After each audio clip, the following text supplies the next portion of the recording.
Hello friends, welcome back to group 15। Group 15 में एक बार फिर से आपका स्वागत है और हम और आप जुड़ चुके हैं ग्रुप 15 के साथ। जी हाँ साथियों, अपनी सीटेट जुलाई 2023 के लिए आज हमारी क्लास होने वाली है सीडीपी की 17वीं क्लास, जिसमें आज का हमारा टॉपिक है अभिप्रेरणा यानी कि मोटिवेशन। जी हाँ, आज की अपनी इस क्लास में डिस्कस करेंगे कि अभिप्रेरणा किसे कहते हैं, अभिप्रेरणा के कौन कौन से प्रकार हैं और अधिगम के संबंध में अभिप्रेरणा का क्या क्या तात्पर्य है, कैसे ये काम करती है हमारे सीखने में या शिक्षा में, इसके क्या रोल है, और जो भी हमारे अभिप्रेरणा के सिद्धांत आती है उन सभी को इस क्लास में डिस्कस करने वाले हैं। साथियों, इसी के साथ मैं बताना चाहूंगा कि हमारा सीटेट जुलाई 2023 का जो एग्जाम है वो 20 अगस्त को है, तो उसी क्रम में अब हमारी तैयारियों को थोड़ा हमें और अधिक कर देना चाहिए और सभी क्लासेस को आप अटेंड करें। और जो भी आपकी क्लास पिछली क्लासेस छूटी हुई हैं उन सभी के लिंक हमारी हर एक वीडियो के डिस्क्रिप्शन बॉक्स में दिए गए होते हैं, तो उनको सभी को अटेंड करें और हो सके तो उनको बिल्कुल सीक्वेंस में क्रम वाइज उनको रिवीजन करें। अगर आपने अटेंड कर लिया और अटेंड नहीं की है तो उनको शुरुआत से एक बार पढ़ें, जिससे हमारा एग्जाम बहुत अच्छा हो सकता है, क्योंकि एग्जाम की डेट बिल्कुल फिक्स है, एक ही डेट है, तो इसकी वजह से सभी को एक ही समय पर देना है। तो अपनी रणनीति उसी हिसाब से तैयार करते हुए अपने एग्जाम को फोकस करना है। तो चलते हैं अपने आज के टॉपिक की ओर बिना किसी देरी के। अभिप्रेरणा व अधिगम यानी कि मोटिवेशन एंड लर्निंग। बिल्कुल साथियों, जो हमारा शिक्षा है, हमारा एजुकेशन है या कोई भी सेक्टर क्यों ना हो, सभी में मोटिवेशन का एक बहुत ही महत्वपूर्ण रोल होता है। क्योंकि जो अभिप्रेरणा है उसको एक ऐसी चीज बताया गया है, एक ऐसा साधन बताया गया है जिसकी वजह से हम किसी कार्य को शुरू करते हैं या हमने किसी कार्य को शुरू किया है तो उसको बनाए रखते हैं या आगे कंटिन्यू करते हैं। तो उसके संदर्भ में अभिप्रेरणा का बड़ा ही महत्वपूर्ण रोल होता है और उसी के कारण हमारा सीखना, करना, कहीं ना कहीं इन सभी चीजों में गति में क्या आती है, वृद्धि आती है, सुधार आता है, या ये चीजें नियमित तौर पर चलती हैं। तो कहीं ना कहीं एजुकेशन में भी हमारा जो है अभिप्रेरणा का बहुत ही महत्वपूर्ण रोल होता है, जो हमारा अधिगम में भी काफी हद तक सहायक सिद्ध होता है। तो जानते हैं साथियों इसको फटाफट से डिटेल में। अभिप्रेरणा यानी कि जिसको इंग्लिश में कहते हैं मोटिवेशन। अभिप्रेरणा या मोटिवेशन को अगर हम शाब्दिक अर्थ की बात करें तो मोटिवेशन शब्द जो है वो लैटिन भाषा के शब्द मोवेयर से बना है। किससे बना है? लैटिन भाषा के शब्द मोवेयर से बना है, जिसका अर्थ होता है गति करना या आगे बढ़ना। बिल्कुल साथियों, अभिप्रेरणा क्या है? जो हमको गति प्रदान करती है या आगे बढ़ने में मदद करती है, वही क्या है? अभिप्रेरणा है। तो उसी को इंग्लिश में कह सकते हैं मोटिवेशन। साथियों, जो हमारा मोटिवेशन या अभिप्रेरणा है, इसको सीखने का हृदय भी कहा गया है और इसको सीखने की सुनहरी सड़क के नाम से भी जाना जाता है और इसको सीखने की अनिवार्य स्थिति या सीखने का प्रमुख कारक भी कहा जाता है। इसलिए अभिप्रेरणा का अधिगम के साथ महत्वपूर्ण संबंध जोड़ा जाता है, क्योंकि एक अधिगम के संदर्भ में अभिप्रेरणा का महत्वपूर्ण रोल होता है। यह हमें सीखने के लिए अवसर उपलब्ध कराता है, सीखने के लिए हमें रेडी करता है। जब हम सीख रहे होते हैं तो उसको सीखने को बनाए रखने में मदद करता है। इसलिए इसको बहुत सारे अन्य नामों से भी पुकारा जाता है, जैसे सीखने का हृदय, सीखने की सुनहरी सड़क, सीखने की अनिवार्य स्थिति तथा सीखने का प्रमुख कारक भी कहा जाता है। तो अभिप्रेरणा है क्या साथियों? तो अभिप्रेरणा वह कारक है जो किसी कार्य को प्रारंभ करने में या अगर शुरू हो चुका है तो उसको कंटिन्यू या कायम रखने में या उसको सही दिशा प्रदान करता है। तो अभिप्रेरणा क्या है? तो अभिप्रेरणा एक प्रकार का ऐसा कारक है जो हमें किसी कार्य को शुरू करने में मदद करता है, और अगर हमने वो कार्य शुरू कर लिया है तो उसको बनाए रखने में मदद करता है, उस कार्य को सही दिशा प्रदान करने में मदद करता है। तो वही क्या कहलाता है? हमारा अभिप्रेरणा यानी कि मोटिवेशन कहलाता है। और जानेंगे इसको थोड़ा सा भी विस्तार से। स्किनर के अनुसार क्या है अधिगम? तो स्किनर के अनुसार विद्यालय के सीखने में अभिप्रेरणा का क्या अर्थ है? तो उन्होंने कहा एक अपेक्षित व्यवहार के लिए प्रोत्साहित करना, एक ऐसा कारक, एक ऐसी चीज जो हमें किसी चीज के लिए सटीक व्यवहार करने के लिए मोटिवेट करता हो, प्रेरित करता हो या हमारे को प्रोत्साहित करता हो। हम इसकी वजह से किसी कार्य को आरंभ कर पा रहे हैं। अगर हमने आरंभ किया है तो उसको कंटिन्यू रख पा रहे हैं और उसको सही दिशा प्रदान कर पा रहे हैं। तो वह क्या है? हमारा अभिप्रेरणा है। या ये सब चीजें किसके कारण हो रही हैं? अभिप्रेरणा के कारण हो रही हैं। यह अभिप्रेरणा का क्या कार्य है? इन सब चीजों को बनाए रखना, सही दिशा प्रदान करना, कार्य को शुरू करने में मदद करना। वहीं गिलफोर्ड के अनुसार जानेंगे कि अभिप्रेरणा क्या है। तो इन्होंने कहा है अभिप्रेरणा कोई विशेष प्रकार का आंतरिक कारक है या दशा है एक ऐसी आंतरिक या इंटरनल हमारी कोई फैक्टर या कोई ऐसी चीज या कोई ऐसी कंडीशन जिसके द्वारा हम किसी कार्य को शुरू करते हैं या उसको बनाए रखते हैं। तो जिस भी चीज में ऐसी प्रकृति होती है जिसकी वजह से हम किसी कार्य को शुरू करते हैं या उसको बनाए रखते हैं या उसको करने का प्रयास करते हैं, तो वही क्या है, अभिप्रेरणा है, अकॉर्डिंग टू गिलफोर्ड। हालांकि ऐसा है, लेकिन इसके साथ साथ और भी चीजें जोड़ी जाती हैं, तो जानेंगे उनको अच्छे से डिटेल में उसके प्रकार के माध्यम से। तो साथियों, अभिप्रेरणा के जो प्रकार हैं वो कितने हैं? तो अभिप्रेरणा को मुख्यतः हमारे दो प्रकार में शामिल किया जाता है। जो अभिप्रेरणा है हमारी या मोटिवेशन है वो कुल दो प्रकार का होता है, तो जानते हैं उनको। तो अभिप्रेरणा के प्रकार, पहला है आंतरिक अभिप्रेरणा और दूसरी है बाह्य अभिप्रेरणा। तो आंतरिक को इंग्लिश में कह सकते हैं इंटरनल मोटिवेशन और बाह्य को कह सकते हैं एक्सटर्नल मोटिवेशन। तो ये है क्या? तो जैसा कि शब्द से समझ पा रहे हैं, आंतरिक और बाह्य। आंतरिक यानी कि इंटरनल और एक्सटर्नल यानी कि बाह्य, अर्थात कोई ऐसी चीज, कोई ऐसा कारक जो हमें अपने अंतर मन से, अपने अंदर से, खुद से, स्वयं से किसी कार्य को करने के लिए कोई चीज हमें क्या कर रही है, अभिप्रेरित कर रही है या प्रेरित कर रही है, तो उसे हम आंतरिक अभिप्रेरणा में रखते हैं। और कोई ऐसी चीज, कोई ऐसा कारक, कोई ऐसा तथ्य जो हमें बाहर से देखने के बाद मिला है या हमें बाहर से दिखाई दे रहा है, हमने अपने आसपास, अपने समाज में देखा है उसको, और उसके कारण हमें किसी कार्य को करने की इच्छा हो रही है, अनुभूति हो रही है, या हम उस कार्य को करने के लिए प्रेरित हो रहे हैं। लेकिन उसके पीछे जो कारक है, जो चीज है, वो कैसी है, आंतरिक नहीं है, वो बाहर से देखने के बाद हमें वो चीज अभिप्रेरित कर रही है या उस काम को करने के लिए प्रेरित कर रही है। तो उस स्थिति में वो एक्सटर्नल मोटिवेशन या बाह्य अभिप्रेरणा कहलाता है।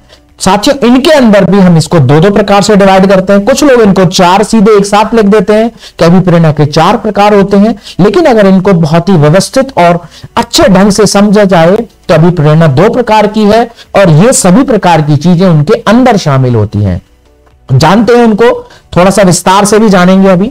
तो आंतरिक, जो हमारे अंदर से उत्पन्न हो किसी कार्य को करने के लिए प्रेरणा, और बाह्य, जब हम बाहर की चीजों को देखकर किसी चीज के प्रति प्रेरित होते हैं काम को करने के लिए, तो उसको बाह्य अभिप्रेरणा कहते हैं। आंतरिक में हमारे जैविक या जन्मजात अभिप्रेरणा होती है और एक होती है हमारी व्यक्तिगत अभिप्रेरणा। दूसरी है बाह्य में सामाजिक अभिप्रेरणा और दूसरी है अर्जित अभिप्रेरणा।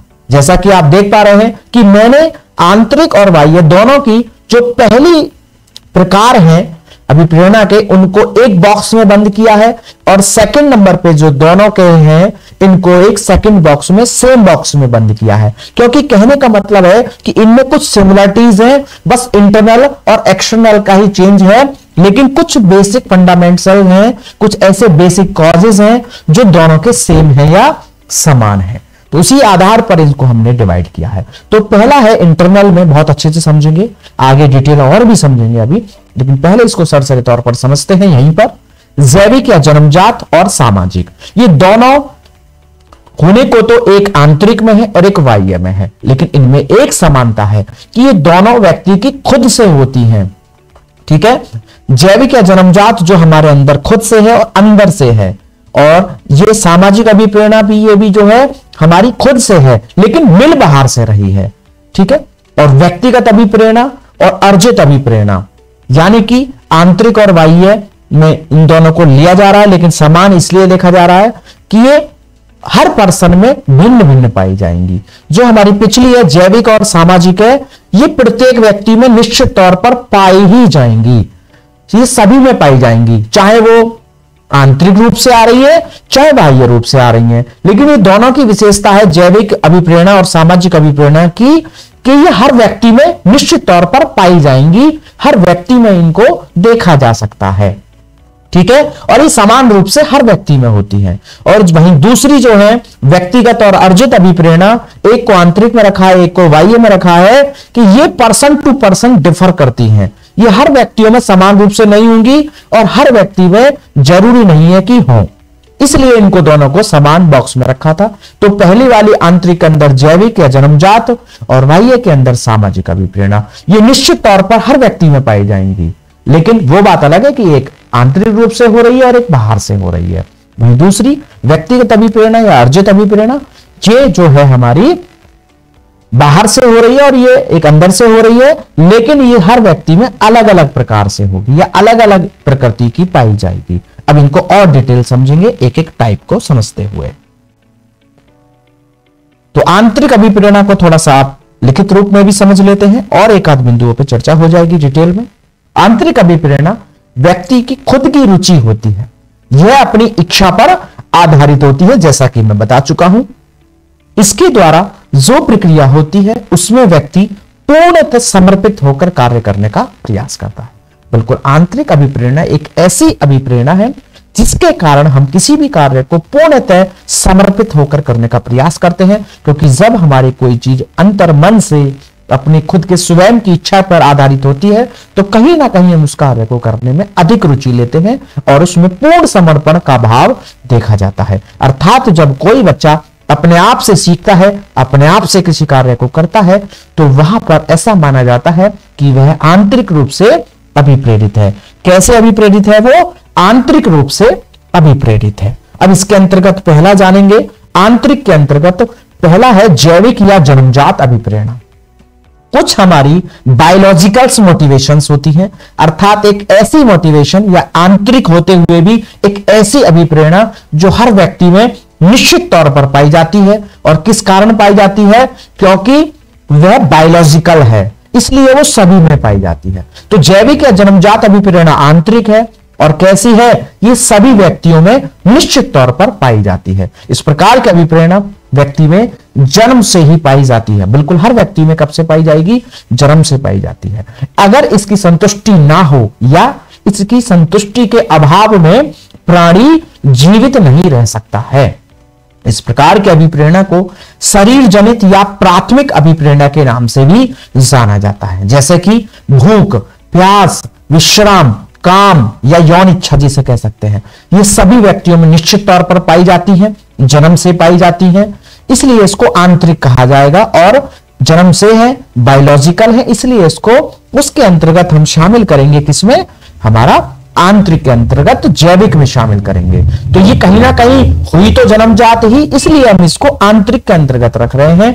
जो जन्मजात है यानी कि स्वयं अपने शरीर के अंदर है, हमारे अंदर, और ये सभी में बनी हुई है, निश्चित तौर पर ये खुद से अंदर से हो रही है।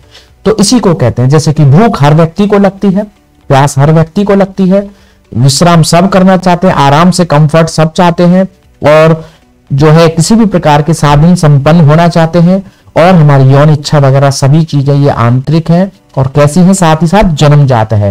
ये हर व्यक्ति में अंदर से ये चीजें इसको प्रेरित करती हैं, इसलिए इसको जैविक या जन्मजात अभिप्रेरणा में रखा जाता है, जो कि आंतरिक का ही भाग माना जाएगा। इसी में अगला जानेंगे दूसरा। आंतरिक अभिप्रेरणा के अंतर्गत दूसरा आता है व्यक्तिगत अभिप्रेरणा। तो ये साथियों होती तो आंतरिक ही है, स्वयं से आती है, लेकिन ये हर व्यक्तियों में निश्चित तौर पर नहीं पाई जाती, या इसकी जो प्रकृति होगी, जो भी होगी हमारी अभिप्रेरणा, वो हर व्यक्ति में समान रूप से या समान प्रकृति की नहीं होगी। लेकिन इच्छा कैसी होगी? आंतरिक ही होगी। अर्थात इस प्रकार की अभिप्रेरणा व्यक्तिगत अनुभव से प्राप्त होती है, इसमें व्यक्तिगत विभिन्नताएं पाई जाती हैं। होने को तो ये आंतरिक ही है, लेकिन ये हर व्यक्ति में समान रूप से नहीं पाई जाती है, जन्म से नहीं पाई जाती है। ये हमारे जीवन में जब हम कुछ कार्य करते हैं तो उसके बाद हमें कुछ परिणाम प्राप्त होते हैं, उसके कारण हम कुछ चीजों को अनुभूत करते हैं और हमें लगता है हम इस चीज को कर सकते हैं, या इस चीज को करने में हमें आनंद की प्राप्ति होती है। तो उस आधार पर जब हम अभिप्रेरित होते हैं तो वह व्यक्तिगत अभिप्रेरणा कहलाती है, जो हर पर्सन में अलग अलग होगी, लेकिन कैसे हो रही है? आंतरिक तौर पर हो रही है। जैसे कि हमारी आदत, हमारी कुछ इच्छाएं होती हैं, हमारी आकांक्षाएं होती हैं, हमारे शौक या हुनर होते हैं, तो ये कहीं ना कहीं हमारे आंतरिक होते हैं और पर्सन टू पर्सन डिफर करते हैं, या हर व्यक्ति के शौक या हुनर या इच्छाएं अलग अलग होती हैं। लेकिन शौक आदि चीजें जो होती हैं, इच्छाएं, ये आंतरिक होती हैं। इसलिए हमने इसको किसके अंतर्गत मानते हैं? आंतरिक अभिप्रेरणा के अंतर्गत इसको शामिल करते हैं। हमारी किसको? व्यक्तिगत अभिप्रेरणा को। ये पर्सन टू पर्सन क्योंकि डिफर करती है लेकिन होती आंतरिक ही है, तो इसी को कहते हैं व्यक्तिगत अभिप्रेरणा।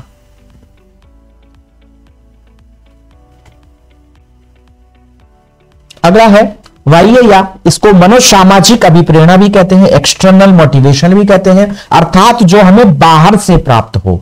ठीक है, तो उसी को जानते हैं। तो जब कोई व्यक्ति किसी कार्य को अपनी इच्छा के बजाय दूसरों के व्यवहार के कारण करता है तो वह बाह्य अभिप्रेरणा कहलाती है। तो कैसी होगी वो? बाह्य अभिप्रेरणा होगी। यह अभिप्रेरणा दूसरों के द्वारा या दूसरों से मिलती है, जिसके द्वारा वह व्यक्ति किसी कार्य को करने के लिए क्या होता है? प्रेरित होता है। तो इसी को कहते हैं हमारा एक्सटर्नल मोटिवेशन, जो हमें बाहर से या दूसरों को देखकर प्राप्त होती है। हमने बताया था इसके दो प्रकार हैं, तो जानते हैं इसका पहला प्रकार अर्जित अभिप्रेरणा।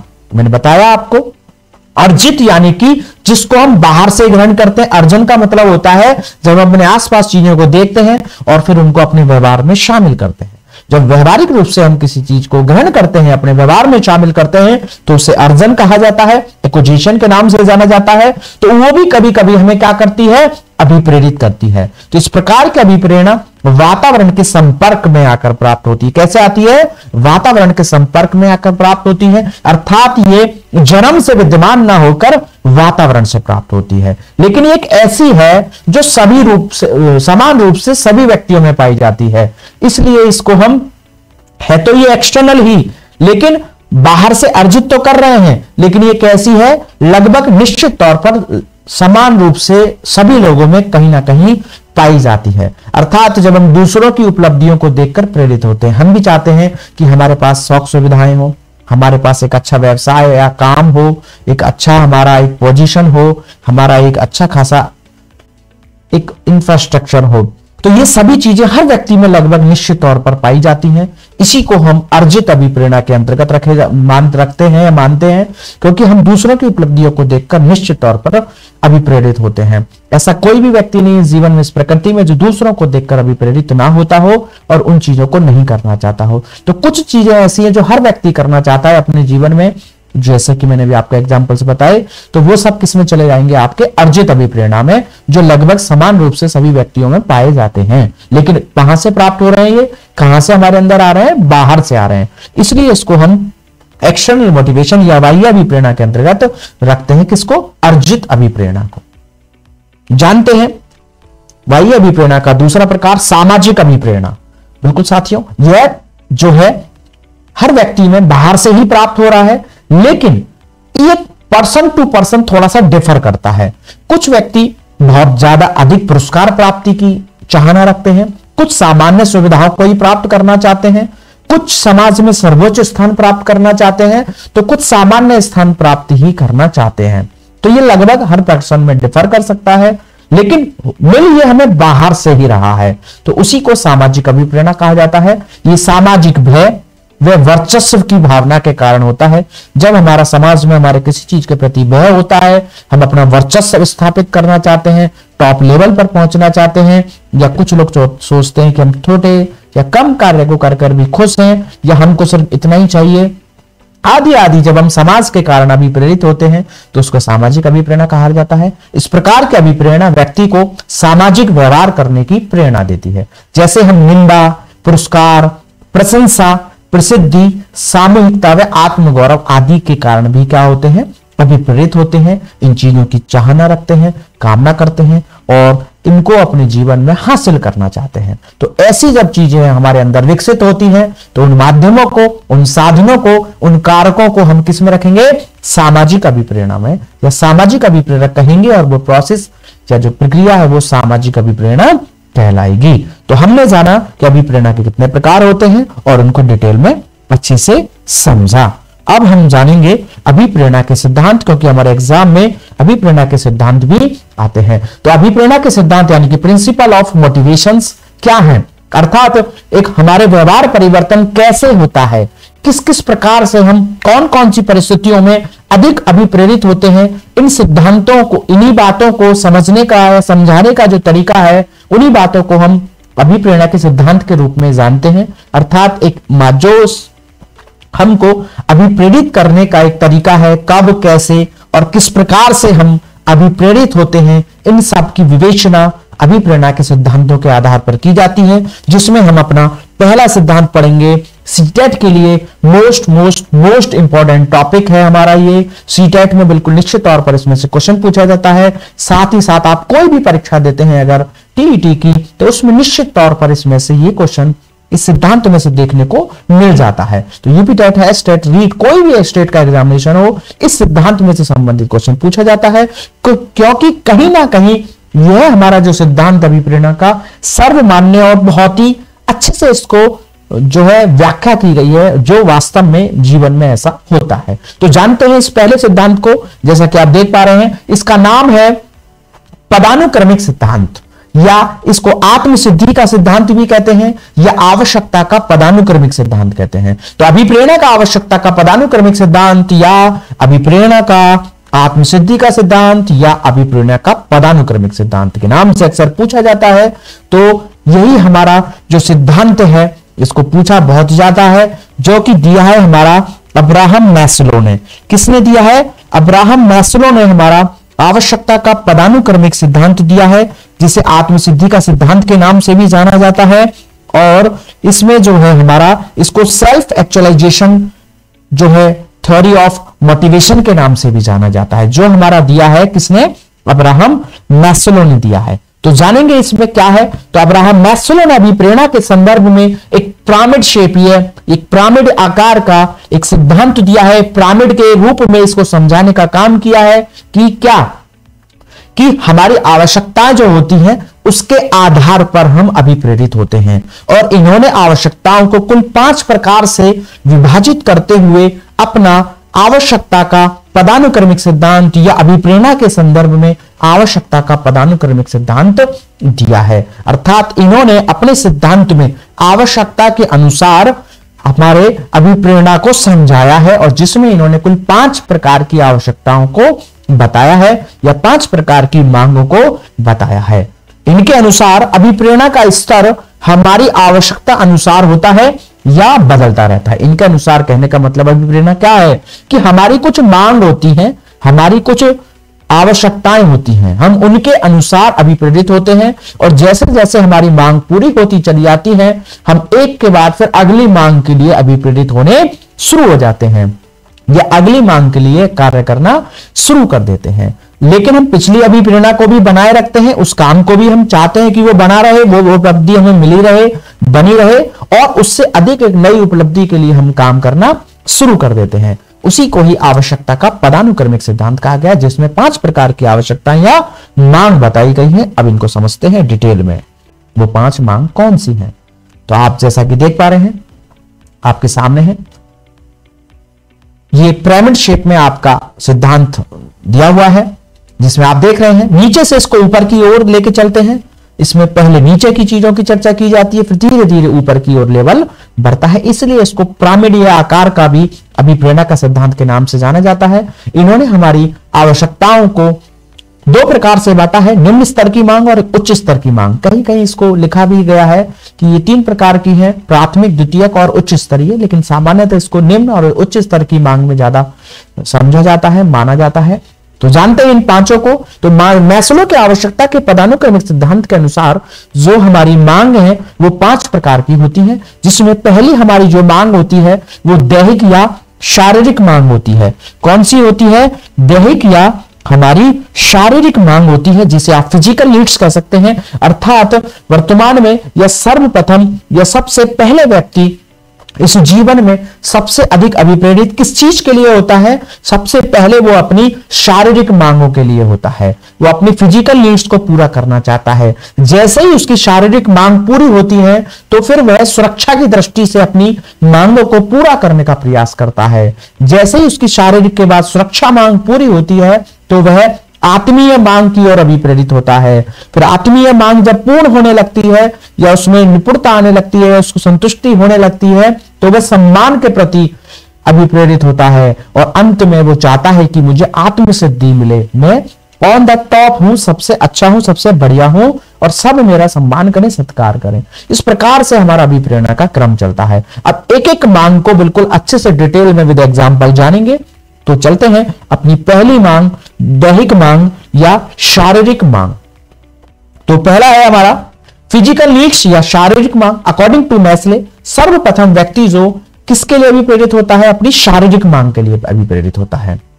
मैस्लो के अनुसार मनुष्य की प्राथमिक आवश्यकता उसकी शारीरिक संतुष्टि होती है, जिसके अभाव में वह जीवन व्यतीत करने की कल्पना नहीं कर सकता। एक बालक का जन्म होते ही शुरुआत से उसको क्या चाहिए, कुछ शारीरिक सुख चाहिए, जैसे कि उसकी भूख प्यास मिटाई जाए, उसको आराम मिले, उसको कोई कष्ट ना हो। तो हम सर्वप्रथम अपने जीवन में भी किस प्रकार भी प्रेरित होते हैं, हम उस प्रकार के कामों को करने में रुचि लेते हैं जिनसे हमारी शारीरिक जो संतुष्टि हमें मिल सके, हमारी शारीरिक मांग पूर्ण हो सके। तो उसी को ही मैस्लो के अनुसार क्या कहा गया, शारीरिक मांग, जिसको पहले स्तर पर रखा गया है, पहले स्टेप पर रखा गया है कि सबसे पहले व्यक्ति इन्हीं प्रकार की या इसी प्रकार की मांगों के लिए अभिप्रेरित होता है। मैस्लो के सिद्धांत के अनुसार यह सभी आवश्यकताएं मनुष्य की प्राथमिक आवश्यकताएं होती हैं, जिसकी पूर्ति हेतु वह सर्वप्रथम प्रयत्न करता है। बिल्कुल साथियों, सबसे पहले व्यक्ति जीवन में अपनी शारीरिक मांगों को पूर्ति करने की प्रयास करता है। जैसे कि साथियों, आपके आसपास अगर कोई गरीब व्यक्ति आ जाए या कह लीजिए कोई भिखारी आ जाए, तो वह आपसे क्या मांगता है, तो सबसे पहले उसकी जो इच्छा होगी, अगर वो वास्तव में गरीब है, भिखारी है, तो उसकी मांग होगी कि वो अपने खाने के लिए भोजन मांगता है। जैसे आप उसको भोजन देते हैं तो फिर वो कुछ कपड़े आदि मांगता है। तो कहने का मतलब, आप उसको अगर डांट के भी भगा दो तो क्या वो आपसे लड़ता है? नहीं लड़ता। अगर वास्तव में वो एक गरीब व्यक्ति है और भिखारी है तो बिल्कुल आपसे नहीं लड़ेगा। क्यों? उसको अभी सम्मान की जरूरत नहीं है। पहले उसकी डिमांड क्या होगी? शारीरिक मांग पूरी हो जाए। जब शारीरिक मांग होगी तो वो सुरक्षा की मांग पर आएगा। वो चाहेगा कुछ कपड़े मिल जाए, मुझे कुछ जो है ऐसी चीज मिल जाए। और जब ये हमारी आवश्यकताएं पूरी होने लगती है, सामान्य प्रकृति में जब हमारे पास अच्छा खाने पीने के लायक धन हो, हम अपने शौक सुविधाओं को पूर्ण कर पा रहे हो, तो फिर हम चाहते हैं कि लोग हमारा सम्मान करें। तो सोचो थोड़ा सा, इसी बात से इसको रिलेट कर सकते हैं कि कैसे धीरे धीरे हमारी जो लोगों के प्रति सम्मान की मांग है, चीजों को प्रति रिएक्शन की मांग है, कैसे चेंज होती चली जाती है। लेकिन प्रारंभिक स्तर पर पहले हमारी जो इच्छा होती है वो हमारी होती है शारीरिक मांग, अर्थात हम अपनी जो मूलभूत आवश्यकताएं हैं, जो हमारी शारीरिक संतुष्टि है, इनके लिए ही अभिप्रेरित होते हैं। और कुछ भी जो भी कुछ काम करते हैं वो इनकी ही संतुष्टि के लिए करते हैं। जैसे एग्जाम्पल से जानेंगे, शुरुआत में व्यक्ति अपनी शारीरिक मांग के लिए काम करता है।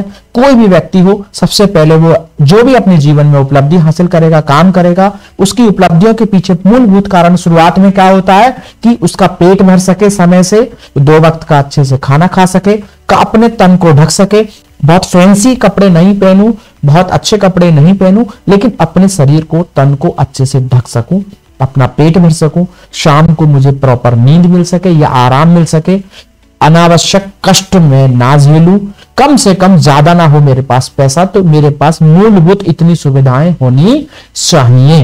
तो उसमें जैसा कि मैंने बताया था, जन्मजात अभिप्रेरणा जो होती है हमारी, तो वही हमारी कहीं ना कहीं शारीरिक मांग से जुड़ी हुई है।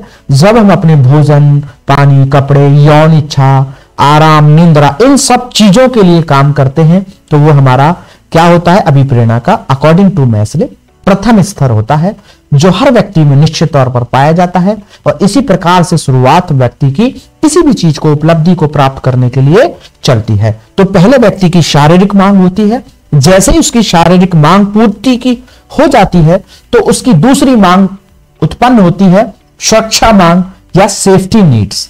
इसमें क्या होता है? जैसे व्यक्ति की प्रथम चरण की आवश्यकता पूर्ति होती है, यानी कि शारीरिक मांग की पूर्ति होती है, तो फिर वह अपने अस्तित्व की चिंता करने लगता है।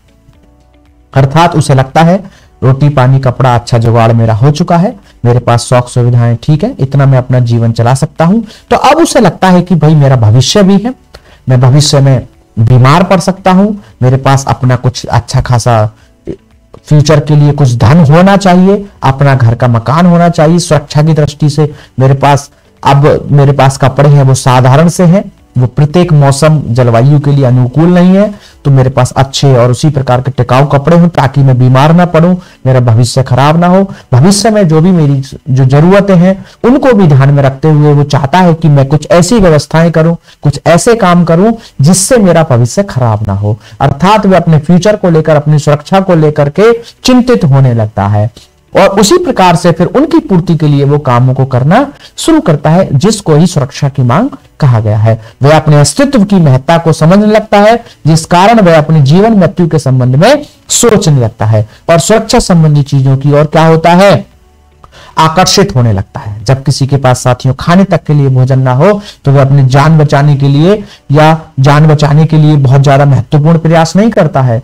वो ये नहीं देखता ये खाना थोड़ा गंदा है या खराब है, वो सोचता है बस पेट भरना चाहिए। लेकिन जैसे जब हमारा पेट भरने लगता है तो फिर हम उसमें मैंने नुक्स निकालने लगते हैं कि ये गंदा है, शुद्ध नहीं है, इसमें ये है, इससे बीमारी फैलती है, क्योंकि अब हमारे अंदर सुरक्षा का भाव पैदा होने लगता है। अब हम चाहते हैं कि हमारा जीवन है ये अमूल्य है, हमें जीना, इस जीवन को अच्छे से जीना है, तो हमें क्या करते हैं, हम शुद्ध भोजन चाहते हैं और जो भी चीजें हमारे जीवन से संबंधित जो हमारे स्वास्थ्य के लिए हानिकारक हो सकती हैं, भविष्य में हमारी आवश्यकताओं की पूर्ति नहीं हो पाएगी, तो उन सब की दृष्टि से वो उनके प्रति काम करना शुरू करता है। तो इस प्रकार की मांग को ही सुरक्षा की मांग कहा गया है। जैसे समझेंगे इसको, सुरक्षा की मांग में जैसे व्यक्ति चाहता है मैं अच्छे कपड़े पहनूं, मेरे को जो शरीर है वो बिल्कुल अच्छे से ढके, मुझे कोई भी बीमारी ना लगे, ऐसे कपड़ों का चुनाव करूं जिससे मुझे किसी भी प्रकार की कोई कष्ट ना हो, आगे मैं स्वस्थ रहूं और किसी भी प्रकार की समस्या से भविष्य में भी पीड़ित ना हो। अगर सर्दी का मौसम है तो गर्म कपड़े पहनूं, अगर गर्म कपड़े पहन रहा हूं तो ऐसे भी पहनूं जो कि बॉडी को नुकसान ना पहुंचाते हो, या मैं स्वस्थ रह सकूं, फिट रह सकूं, मेंटली स्ट्रेस में ना रहूं।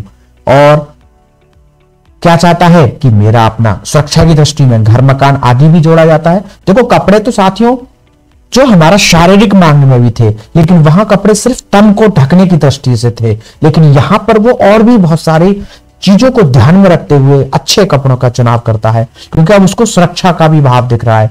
वहां इसको सिर्फ एक शारीरिक जो कंडीशन थी उसकी पूर्ति करनी थी कपड़े पहनकर, लेकिन यहां वो अपनी सुरक्षा को भी शामिल कर रहा है कि इस तरह के कपड़े पहने जाएं जो फिट भी रखते हो और हमें सर्दी गर्मी सभी प्रकार के मौसम से बचाते हो, आदि आदि चीजों को भी जोड़ेगा। सुरक्षा की दृष्टि से हमारा घर मकान आदि भी शामिल किया जाता है, क्योंकि घर हमारा या आवास या आश्रय की परिभाषा भी यही कही गई है कि जो हमें धूप, गर्मी, बारिश, ठंड, जानवर, कीड़े मकोड़ों आदि से बचाती हो, यानी कि सुरक्षा करता है, तो वही हमारा घर होता है। तो घर मकान भी हमारी कहीं ना कहीं सुरक्षा की मांग के अंतर्गत ही आता है। तो व्यक्ति चाहता है जब उसके पास अपना मूलभूत सुविधाएं या शारीरिक मांग जब पूर्ति होने लगती है तो वो चाहता है कि मेरे पास अपना अपना खुद का घर हो जिसमें मैं रह सकूं, सुरक्षा मेरी बन सके, मैं अपने आप को उसमें सुरक्षित रह सकूं या रख सकूं। और वह चाहता है कि मेरे पास अपने निजी वाहन हो, मेरे पास अपनी कार हो, अपना बाइक हो,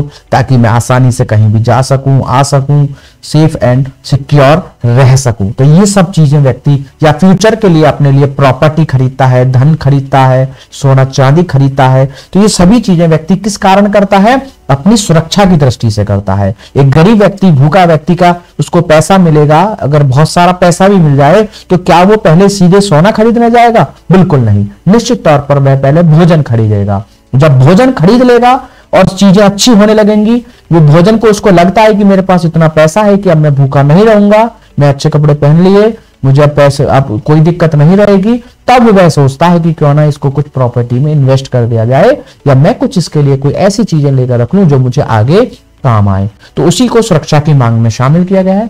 साथियों में एक एक बिंदु को बहुत डिटेल में अच्छे से समझा रहा हूं ताकि आपको बिल्कुल भी दिक्कत ना हो।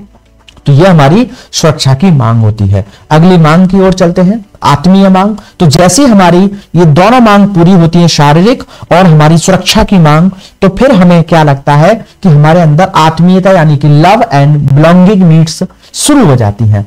यानी कि हम भी चाहते हैं कि हमारा क्या हो, अब हम अकेले नहीं रह सकते। वो चाहते हैं कि हमारा अपना एक परिवार हो, समाज के साथ हमारा एक संबंध हो, लोग हमें बुलाएं, यानी कि लव एंड अफेक्शंस की फीलिंग आती है। जैसे कि आपको लगता है कि अब मेरे पास खाने कमाने का रोजगार हो गया, मूलभूत सुविधाओं को मैंने जुटा लिया है, मेरे पास अच्छा खासा पैसा भी इकट्ठा हो गया है, घर मकान दुकान भी ऐसी चीजें भी मैंने थोड़ी बहुत जुटा ली हैं।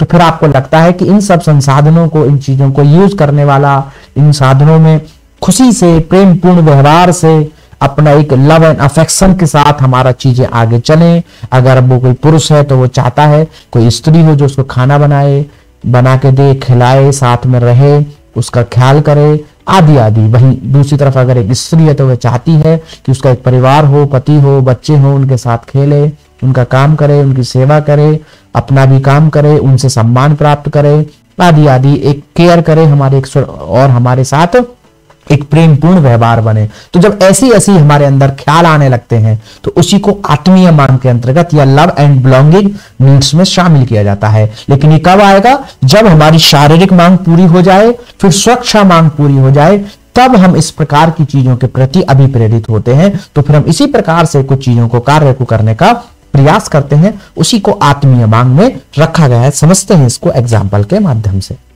जैसे कि भाई बहनों के साथ प्यार हो, मेरे अच्छे अच्छे फ्रेंड्स हो, वो हमें बुलाएं, हम उनके साथ घूमने जाएं। अगर एक उसके अलावा एक और लव रिलेशन होता है, एक अपोजिट जेंडर के साथ हमारा एक रिलेशन हो, हम उसके साथ अपने सुखद पल बिताएं, अपना खाएं पिएं, घूमने जाएं, इन सब चीजों को आनंद प्राप्त करें। ऐसे ऐसे कोई हमारा केयर करे, आदि आदि, जब हमारे अंदर कोई फीलिंग्स आती हैं तो वही क्या कहलाती है? हमारी आत्मीय मांग।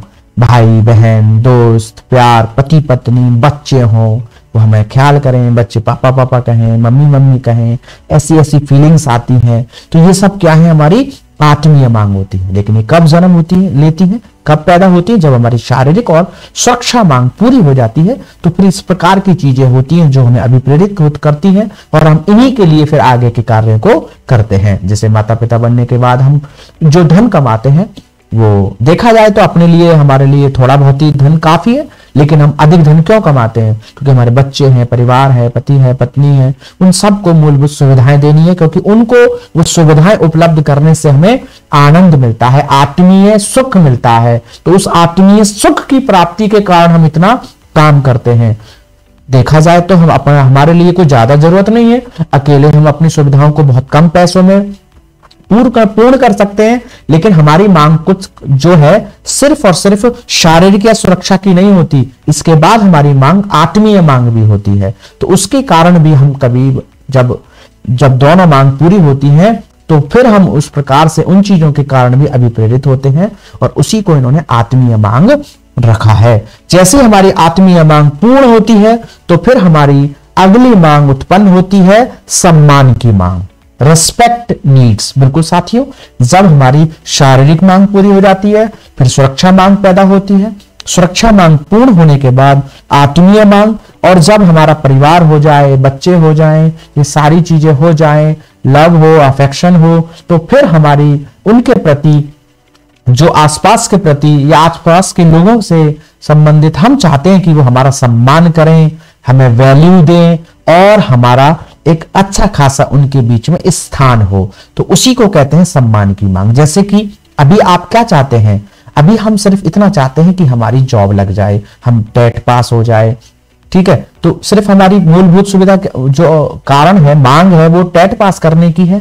जब टेट पास होगा तो हम चाहेंगे सुपर टेट पास हो जाए, फिर हम चाहेंगे कि हमारा टीचिंग में जॉब लग जाए। लेकिन जब टीचिंग में जॉब लग जाएगी तो फिर आप क्या खाली टीचर बने रहना चाहते हैं? तो फिर हम चाहते हैं कि हम हेडमास्टर बन जाएं, स्कूल के प्रिंसिपल बन जाएं, ऐसी चीजें, या आसपास जो हमारे टीचर्स हैं वो हमारा सम्मान करें, उनमें हमारा भी वैल्यू हो, तो हम सम्मान चाहते हैं। लेकिन अभी हम सम्मान चाहते हैं नहीं, अभी हमारी बस सिर्फ मांग है कि हमारी सुरक्षा और शारीरिक मांग पूरी हो सके, इसके लिए हमें एक रोजगार मिल जाए। बस अभी हमारे लिए टीचर बनना क्या है?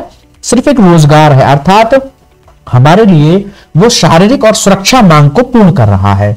ठीक है, जब हमारी वो मांग पूरी होगी तो हम चाहेंगे कि लोग हमारा सम्मान करें, हम टीचर हैं या हम भी एक टीचर हैं, हम भी कुछ हैं। तो हमारे अंदर फिर अहम का भाव थोड़ा सा विकसित होता है कि हमें लगता है हम भी कुछ हैं, तो हमारा लोग सम्मान करें।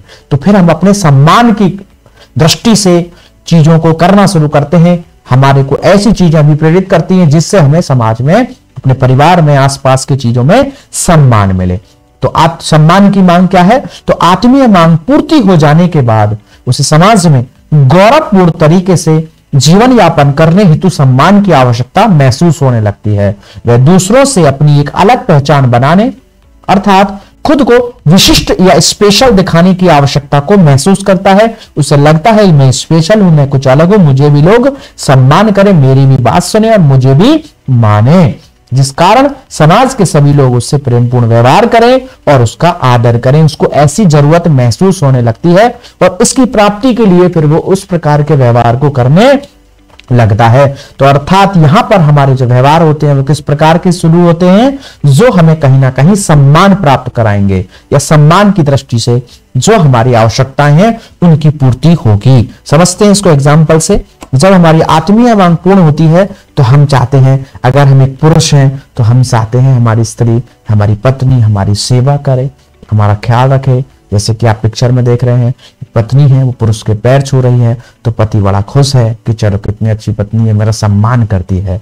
वहीं स्त्री भी उसी पैरलर में वो भी चाहती है कि मुझे भी सम्मान मिले, मैं इतनी सेवा करती हूँ, काम करती हूँ, तो मेरा पति भी मेरे कार्यों में मेरे को मदद करे, मेरे घर के कार्यों में मदद करे, मुझे परिवार में सम्मान दिलाए, मेरी कोई बेइज्जती ना करे। उसकी भी कुछ ऐसी डिमांड्स होती हैं। तो जैसा कि आप पिक्चर में देख रहे हैं, ये बेचारे हस्बैंड हैं जो अपनी पत्नी के कार्य करने में, गृह कार्य करने में मदद कर रहे हैं। बेचारे मैंने मजाक में बोला है, ठीक है, बेचारे नहीं, एक अच्छे पति हैं, अपनी पत्नी की सहायता कर रहे हैं, कहीं ना कहीं उनको सम्मान दे रहे हैं। और हम चाहते हैं, हम देखो अक्सर देखा होगा शादी के बाद बहुत से हस्बैंड वाइफ में डिवोर्सेस या झगड़े रहते हैं। क्यों रहते हैं? उसका मूलभूत कारण है कि जैसी हमारी आत्मीय मांग, देखिए इनका सिद्धांत बहुत अच्छा है, चीजों को समझाने में बहुत ही महत्वपूर्ण है। कितना अच्छे से चीजों को समझाया है इन्होंने अपने सिद्धांत में। जैसे देखो झगड़े क्यों होते हैं, एक हस्बैंड वाइफ में आखिरकार झगड़े क्यों होते हैं, इस बात का तर्क बहुत अच्छे से ये वाला सम्मान की मांग इसको देता है। समझेंगे थोड़ा सा। जब हस्बैंड वाइफ बनते हैं यानी कि शादी होती है, एक पुरुष और स्त्री एक वैवाहिक जीवन में जुड़ते हैं, तो यानी कि उनकी कौन सी मांग पूरी हुई, वहां आत्मीय मांग पूरी हुई। अब हम उनकी कौन सी मांग पैदा होती है, सम्मान की मांग। तो पुरुष चाहता है कि स्त्री उसकी सम्मान करे, उतना ही उसी प्रकार से स्त्री भी चाहती है कि पुरुष या उसका जो पति है वो उसका सम्मान करे। इस स्थिति में जो भी कोई एक व्यक्ति उनको सम्मान नहीं देता है, उस स्थिति में उनमें अलगाव या झगड़ा या आदि स्थिति पैदा होनी शुरू हो जाती है। अक्सर झगड़े क्यों होते हैं कि तुमने मेरा सम्मान नहीं किया, तुमने मेरे माता पिता के सामने मुझसे ऐसा कहा, तुमने मुझे इस प्रकार की चीजों की इजाजत नहीं दी, तुम मेरा सम्मान नहीं करते या तुम मेरी सम्मान नहीं करती। अक्सर पुरुष अपने ससुराल से लेकर झगड़ा कर लेते हैं कि मेरी ससुराल में खातिरदारी नहीं की गई, सेवा चाकरी नहीं की गई, ठीक है ना।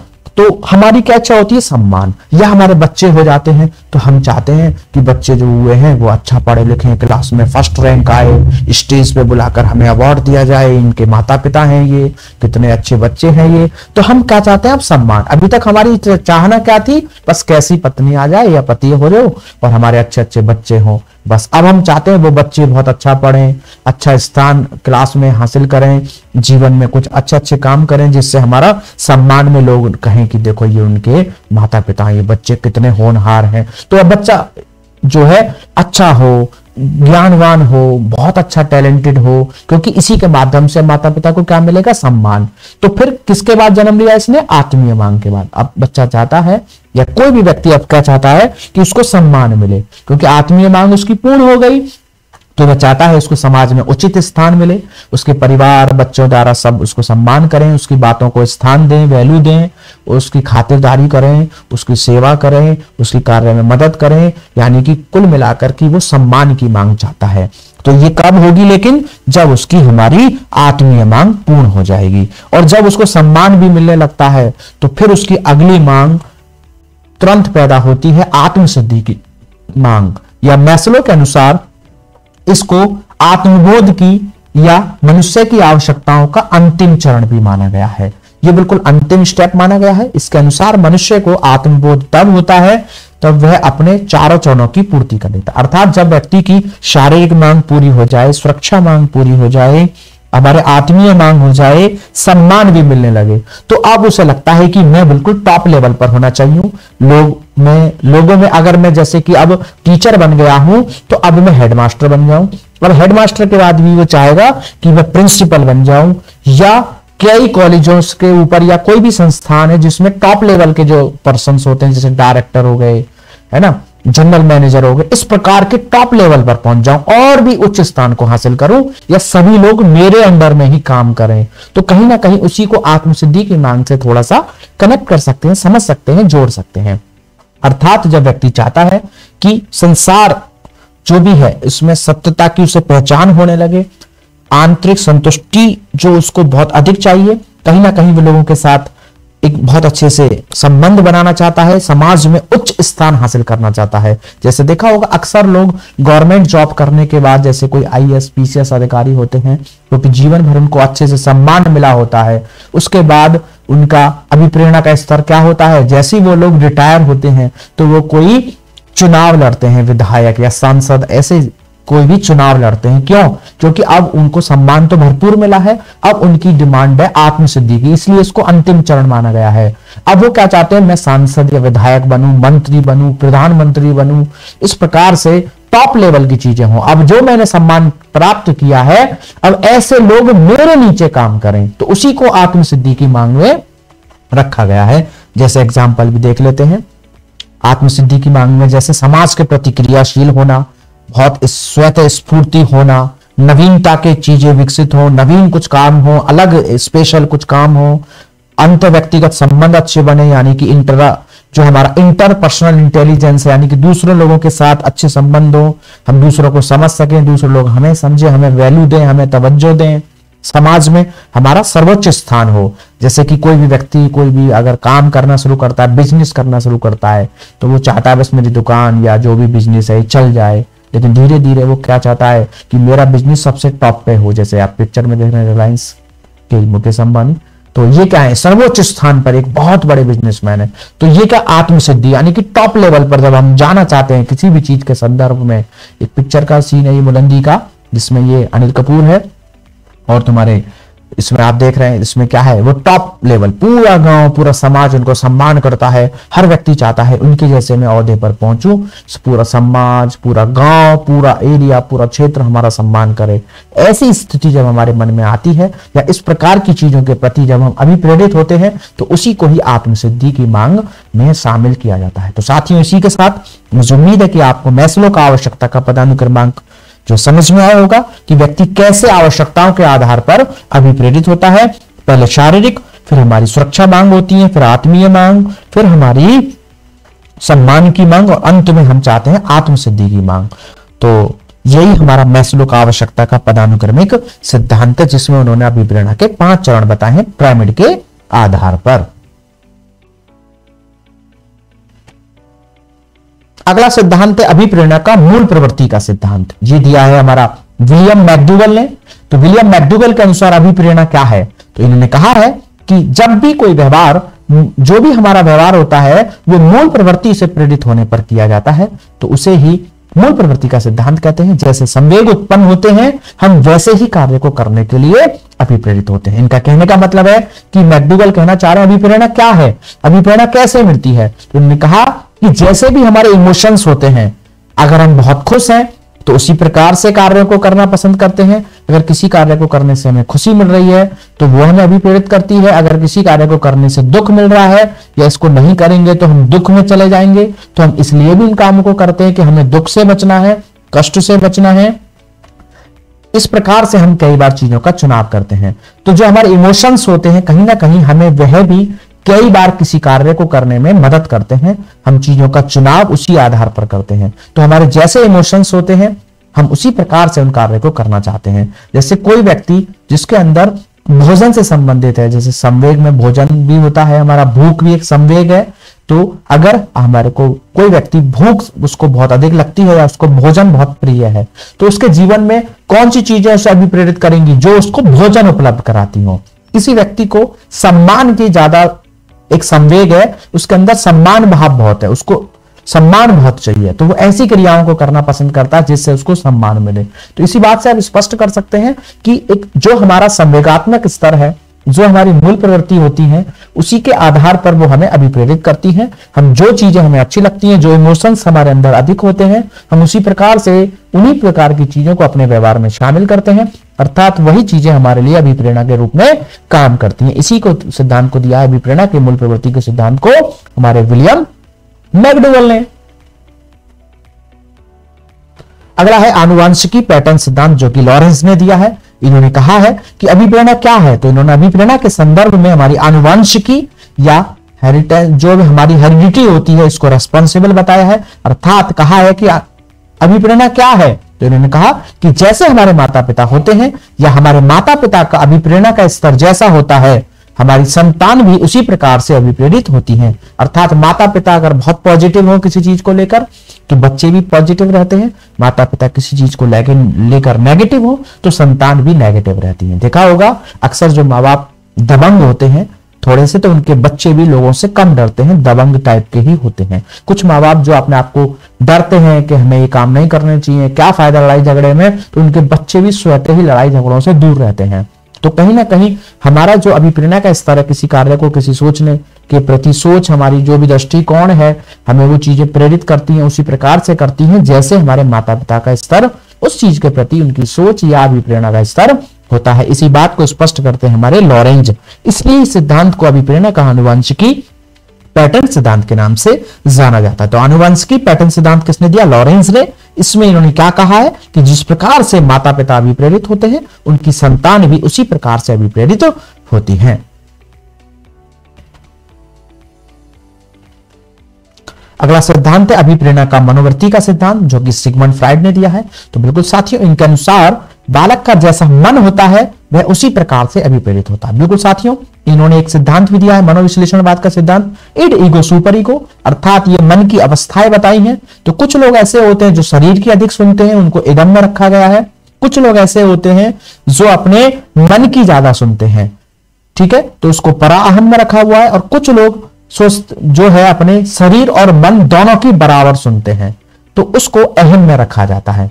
अगर साथियों आपको इड ईगो सुपर ईगो अच्छे से समझना है तो इसी वीडियो के कोने पर आपको लिंक मिल जाएगा, आपको कोने पर ऊपर शो हो रहा होगा, देख लीजिए। और साथ ही इस वीडियो के भी डिस्क्रिप्शन बॉक्स में मैं लिंक मेंशन कर दूंगा, वहां से जाकर आप इड ईगो सुपर ईगो को बहुत अच्छे से समझ सकते हो। मेरे द्वारा वो पढ़ाया गया है, आप उसको देख करके अच्छे से समझ सकते हैं, क्योंकि इड ईगो सुपर ईगो एक महत्वपूर्ण टॉपिक है जो एग्जाम में हमारे आता है। यहां पर क्योंकि हम सिद्धांत पढ़ रहे हैं अभिप्रेरणा के, तो ज्यादा डिटेल इसको नहीं जान पाएंगे, इसलिए आप अगर उसको डिटेल पढ़ना चाहते हैं तो वीडियो को जाकर एक्सेस करके उसको अच्छे से देख सकते हैं। तो इन्होंने क्या कहा अभिप्रेरणा के संदर्भ में कि बालक का जैसा मन वो उसी प्रकार से अभिप्रेरित होगा। देखो कुछ लोग ऐसे होते हैं जो खाने के लिए जीते हैं, और कुछ ऐसे होते हैं जो सिर्फ खाना किस लिए खाते हैं? जीने के लिए। तो उसी प्रकार से उनका अभिप्रेरणा का स्तर है। हम जिन चीजों के प्रति आकर्षित होंगे, अगर हम शारीरिक सुख सुविधाओं के प्रति ज्यादा आकर्षित हैं, जिसे इदम कहा जाता है, तो जब हम अपनी शारीरिक सुविधाओं के सुख के प्रति ज्यादा आकर्षित हैं, यानी कि इदम में है, तो हम ऐसे कामों का चुनाव करते हैं, हमें ऐसी चीजें अधिक अभिप्रेरित करती हैं जो शारीरिक सुख देती हो। और वहीं अगर हमारा जो इच्छा है कुछ उपलब्धि हासिल करने की है, कुछ बड़ा करने की है, तो हमें ऐसी चीजें निश्चित तौर पर अभिप्रेरित करती हैं जो हमें उपलब्धियां हासिल करने में मदद करती हो, जिसको हम पराअहम की स्थिति भी कहते हैं। और कुछ लोग दोनों को वैल्यू देते हैं, जैसे ही मिडिल क्लास का व्यक्ति, वो चाहता है मैं काम भी करूं और सुबह शाम बैठकर आराम से घर में बच्चों के साथ टीवी देखकर बातें करके खाना भी खाऊं। कुछ लोग ऐसे होते हैं कि मुझे बस अचीवमेंट करनी है, लाइफ में कुछ गोल लेना है, तो बच्चे परिवार सबको नजरअंदाज करते हैं और वो चाहते हैं बस कैसे ही मेरे लक्ष्य की प्राप्ति हो। तो जैसे भी हमारे जिसके जैसे मायने होते हैं, कोई व्यक्ति कुछ काम ही नहीं करना चाहते, वो चाहते हैं बस मेरा पेट भर गया, मेरी बात खत्म। तो अर्थात उस सभी लोगों को चीजें अलग अलग प्रकार से अभिप्रेरित कर रही है। किसके आधार पर? उनके कॉन्शियसनेस के आधार पर, उनका जो मन है, जो कॉन्शियसनेस है, उनके आधार पर वो अभिप्रेरित होते हैं। इसी सिद्धांत को या इसी बात को समझाने के लिए सिगमंड फ्राइड का सिद्धांत को नाम दिया गया है अभिप्रेरणा का मनोवृत्ति का सिद्धांत, जो सिगमंड फ्राइड ने इसमें मन की स्थिति के आधार पर अभिप्रेरणा का स्तर बताया है। अर्थात जैसा मन हम उसी प्रकार से अभिप्रेरित होते हैं। इदम अहम पराहम इड ईगो सुपर ईगो के माध्यम से इस बात को हम समझ सकते हैं। जैसा मन उसी प्रकार से हम अभिप्रेरित होते हैं। अभिप्रेरणा का अगला सिद्धांत है उपलब्धि अभिप्रेरणा सिद्धांत, जो कि मैकक्लेलैंड ने दिया है। तो मैकक्लेलैंड हमारा उपलब्धि अभिप्रेरणा का सिद्धांत देते हैं और कहते हैं कि हम अभिप्रेरित कैसे होते हैं। तो इनके अनुसार किसी उपलब्धि या चुनौती कार्यों में संतोषजनक निपुणता प्राप्त करने की आशा ही हमें क्या करती है? अभिप्रेरित। जैसे कि हमारे लिए कोई भी टारगेट है, कोई अचीवमेंट है, हम उसके अनुसार हम अभिप्रेरित होते हैं। जैसे हमारे लक्ष्य होते हैं, जैसे हमारी इच्छाएं होती हैं, जैसे हमारी रुचि होती है, हम जीवन में जो चीजों को भी प्राप्त करना चाहते हैं, जिन उपलब्धियों को हासिल करना चाहते हैं, उसी प्रकार से हमारा अभिप्रेरणा का स्तर होता है। उसी को उपलब्धि अभिप्रेरणा का सिद्धांत कहा गया है, जो कि प्रपोज किया गया था मैकक्लेलैंड के द्वारा। इनके अनुसार किसी उपलब्धि या चुनौती कार्यों में संतोषजनक निपुणता प्राप्त करने की आशा ही व्यक्ति को क्या करती है, अभिप्रेरित करती है। और इसी के साथ आज की क्लास का अंतिम सिद्धांत और अंतिम बिंदु अभिप्रेरणा स्वास्थ्य सिद्धांत, जो कि दिया है फ्रेडरिक हर्ज़बर्ग ने। फ्रेडरिक हर्ज़बर्ग के अनुसार अभिप्रेरणा क्या है, तो इन्होंने इसके संदर्भ में दो प्रकार की चीजें बताई हैं, अभिप्रेरक और सेहत संबंधी कारक। अभिप्रेरक क्या है, अगर ये उपस्थित हो तो व्यक्ति अभिप्रेरित होता है, जो सकारात्मक संतोष देते हैं। अर्थात हमारे संबंध में दो चीजें होती हैं, हमारे कुछ चीजें अभिप्रेरित कैसे करती हैं, तो कुछ चीजें इसलिए अभिप्रेरित करती हैं जिसके कारण हमें कुछ सुख मिलता है, संतोष की प्राप्ति होती है, सुखी की प्राप्ति होती है, या हमारे चीजों की इच्छाओं की पूर्ति होती है। और दूसरी चीजें वो होती हैं जिनसे हमें कुछ प्राप्त तो नहीं होता, लेकिन अगर वो खो जाए तो हमें दिक्कत होगी। तो कई बार हम दो प्रकार से चीजों के प्रति अभिप्रेरित होते हैं, जैसे कि पुनर्बलन का सिद्धांत है हमारा, एक होता है हमारा सकारात्मक पुनर्बलन और एक होता है नकारात्मक। जब हम किसी नई चीज को प्राप्ति के लिए अभिप्रेरित होते हैं, काम को करते हैं, तो उसको सकारात्मक पुनर्बलन कहा जाता है। और कई बार हम किसी व्यवहार को इसलिए अपनाते हैं कि हम ताकि किसी कष्ट, पीड़ा या दंड से बच जाएं। तो हम कई बार इसलिए भी कुछ कार्यों को करते हैं, कुछ पाने के लिए नहीं, इसलिए भी कई बार ऐसे कार्यों का चुनाव करते हैं कि हमसे वो चीज खो ना जाए, चली ना जाए, दूर ना हो जाए, या हमें कोई कष्ट, पीड़ा या दंड ना मिले। तो उसी प्रकार से इन्होंने इसको समझाया है अभिप्रेरणा स्वास्थ्य सिद्धांत को फ्रेडरिक हर्ज़बर्ग ने, जिसमें इन्होंने दो प्रकार की चीजों को रखा है। एक जिनसे हमें सुख की प्राप्ति होती हो, संतोष की प्राप्ति होती हो, वो चीजें हमें अभिप्रेरित करती हैं। और एक कुछ चीजें ऐसी होती हैं जिनकी उपस्थिति अगर नहीं रहती है या वो चीजें हमसे दूर हो जाती हैं, तो हमको कष्ट का भाव पीड़ित होता है, फील होता है, महसूस होता है, हमें चीजों को करने में आनंद की प्राप्ति नहीं होती है, या हमें ऐसा लगता है कि हम कुछ अपना नुकसान कर रहे हैं। तो जब किसी चीज की अनुपस्थिति हम बिल्कुल नहीं चाहते हैं कि हमसे दूर हो, अलग हो, तो हम उनको बनाए रखने के लिए भी कई बार कुछ कार्यों को करते हैं। तो उसी को सेहत संबंधी कारक कहा है, और अभिप्रेरक में उनको रखा है जिनसे हमें कुछ नया प्राप्त होता है। तो अभिप्रेरणा स्वास्थ्य सिद्धांत प्रपोज बाय फ्रेडरिक हर्ज़बर्ग, जिसमें इन्होंने दो प्रकार की चीजें बताई, अभिप्रेरक जिनसे हमें कुछ नया प्राप्त हो रहा है, सेहत संबंधी कारक अगर ये उपस्थित है तो अभिप्रेरित जो है नहीं करते, लेकिन ये अनुपस्थित हो तो क्या करते हैं, हमें हतोत्साहित करते हैं। मतलब हमारे पास है तो कोई दिक्कत नहीं है, कोई भी बात नहीं है, लेकिन अगर दूर हो जाएंगे तो दिक्कत है, इसलिए हम उनको कामों को करते हैं। तो वो हमारे सेहत संबंधी कारक है। तो साथियों, आज की क्लास में सिर्फ इतना ही। उम्मीद है कि आपको आज की क्लास अच्छे से समझ में आई होगी। अगर आपको आज का सेशन अच्छा लगा तो वीडियो को लाइक करें एंड शेयर करें। वैसे आपके हमें कमेंट्स मिल रहे हैं बराबर, और कुछ बच्चे व्हाट्सएप के माध्यम से भी कनेक्ट हो रहे हैं और वहाँ पर आकर के कमेंट कर रहे हैं और अपनी बातें बता रहे हैं। तो हालांकि माहौल सकारात्मक है, आपको चीज़ें समझ में आ रही हैं, लेकिन फिर भी अगर आपको कुछ कमी लगती है, कोई आपका सुझाव है, तो आप कमेंट कर सकते हैं, या आप टेलीग्राम या व्हाट्सएप के माध्यम से जुड़कर अपनी बात हमसे शेयर कर सकते हैं। हम बिल्कुल उसमें सुधार करने का या जो भी चीज़ें हैं उनको और अच्छे से करने का प्रयास करेंगे। साथ ही साथ कुछ बच्चों का सवाल है कि हमें इन टॉपिक्स की PDF कैसे मिलेगी, हमें अगर हार्ड कॉपी या सॉफ्ट कॉपी चाहिए तो वो कैसे मिलेगी। तो इसके लिए आप इसी वीडियो के डिस्क्रिप्शन बॉक्स में व्हाट्सअप नंबर दिया हो, वहाँ पर अपने नाम से मैसेज छोड़ें और अपना क्वेश्चन छोड़ें या PDF लिख कर छोड़ दें। हम उसके बारे में आपको जानकारी दे देंगे और आपको PDF प्रोवाइड कराने का तरीका बता देंगे। तो चलते हैं साथियों, मिलते हैं आपसे अपनी अगली क्लास में अपने एक नए टॉपिक के साथ। तब तक के लिए आप इसी प्रकार बने रहें, पढ़ते रहें, सीखते रहें। Thanks for watching. Don't forget to like and share the video. Please subscribe the channel.